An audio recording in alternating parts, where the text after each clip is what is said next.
people will start with focus on what do you pay, but ultimately, for most people at a certain stage of their life or their career, it's going to come back to what kind of benefits do you offer, and that's a real signal of the type of care and investment you make in your people, right? So the pay is one thing, but this other thing can mean, and I will say that pendulum goes up or tilts towards as you go up in age, because generally people start having families and have more things to care for. On the newer grad side or the more junior side, fits aren't always as important, just because they probably don't know the importance of having a great benefit program. So the evolution I have seen here, though, and the evolution I really want to be a part of building at this company, is this idea of choice. So I talk about like different people have different needs when it comes to benefits. And how do you create programs where people can actually select the things that mean the most to them? The toughest part of the job when you're letting people go, right? And how do you do that in a really humane and beautiful way so that, I mean, the reality of the situation is every company's going to have people who aren't a great fit. But I always say, how you treat those people on the way out, with the exception of that, like 0.5% I can count on one hand, that's just like they deserve what is coming to them. Right. 99.5% of people, those are people with a family, people who have a mortgage, people who have relationships and connections with your other employees. Treating them well and humanely or beautifully, whatever you want to call it, is actually a really important consideration to my job. It sounds so simple because it is. It's human nature, right? Which is like, people want to stay somewhere where they feel like they're being invested in and they're growing. Mm-hmm. And so, helping our managers understand that that's an important part of their job is something that we are always preaching here. And we've operationalized it, right? So we have what we call quarterly growth conversations, so that there's a mechanism that both employees and managers know these conversations should be happening.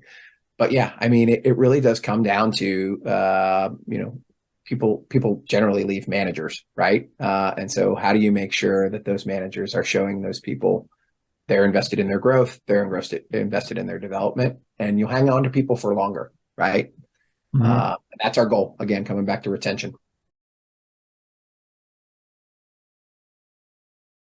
Find out what motivates your employees, right? So you might have an employee who, is independently wealthy, but chooses to work anyway. They might not care about the money. They might just care about the promotion or that they're learning a new thing. So really personalizing it and, individualizing leadership to your, situational leadership, right? That's an important thing we preach as well. So huge. Yeah. Understand your people and what makes them tick, right? It's not always money or status. It can be different for everybody. So yep. That's huge. Can I tell you this isn't a hot take. I think I've heard a bunch of people say this, but they used to call quiet quitting resting and investing, right? Which to me is pretty much the same thing, which is you've got an employee who's disengaged. And, why are they disengaged? Probably because you're not invested in their growth and development, right? Or perhaps it's that your work environment is not one that, is resonating with that particular individual. And so for me, it's like, look, if you've got someone who's quiet quitting, it should be pretty easy to figure out why that is, right? So if you're sensing an employee is withdrawn and maybe not giving the effort that they used to, because at some point, almost every employee is joining an organization and is giving their all. But if you sense that, have those interviews. And we call them, stay interviews. What do we need to do to keep you here? How are you motivated? Where do you want to grow? Kind of going back to the conversation we were having before. And I think if you're having those types of conversations, you're going to avoid a lot of quiet quitting. Ask better questions of your employees, know them better, be curious. I mean, it seems to be a general theme. Did you just drop a Ted Lasso reference? It's all in my head now. It's just baked in after watching the episode. So maybe. The Be Curious episode. And by the way, Ted Lasso is a show about leadership. It's not and how to treat people. It's not a show about football or soccer or whatever you want to call it. Yeah, I mean, yes, asking the right questions, understanding people's motivations, and trying to align their wants and needs with what you need in your business. That's not always possible, by the way. So some of the harder conversations I've probably had in my career are, this probably isn't the place you want to be then, right? Because I don't know that I can give you what you're looking for. Yeah. But being investigative, like you said, and asking the questions and really understanding your people, it's core to leadership. Be curious. The transition into management, which I think is going to resonate with almost everybody who transitions into management, is this idea that you need to empower others to get things done rather than doing them yourself is actually a really hard transition, especially for high achievers, right? So, I think back to that inflection point and the stumbles I had there, right? Of like staying out of people's way, helping where they need help, but staying out of their way and granting autonomy. Like anybody who is a great performer heading into management, that's a tougher transition than probably we remember. Having confidence in not knowing everything. There are plenty of times where I don't have the answer for my CEO. And it's like, hey, let me get back to you with a really good answer. But in the same way, I also learned how to know enough to be dangerous in all the areas I oversaw. So it was this idea of going a mile wide and an inch deep became a really important part of my job as well.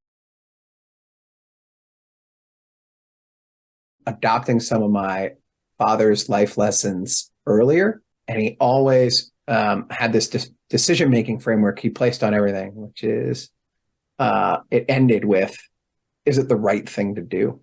Right. Mm-hmm. And I felt like that has served me so well in my career now that I've just adopted it. Is like, we have a lot of legal and compliance and so many things in my job where it's like, God, you can paralyze yourself with, oh, are we going to get in trouble? Yeah. But then I apply the simple lens of, especially when it comes to the people we deal with, is it the right thing to do? And that usually solves all problems. And I think 21-year-old Jim should have heard that message earlier because it allows you to operate with probably a better compass.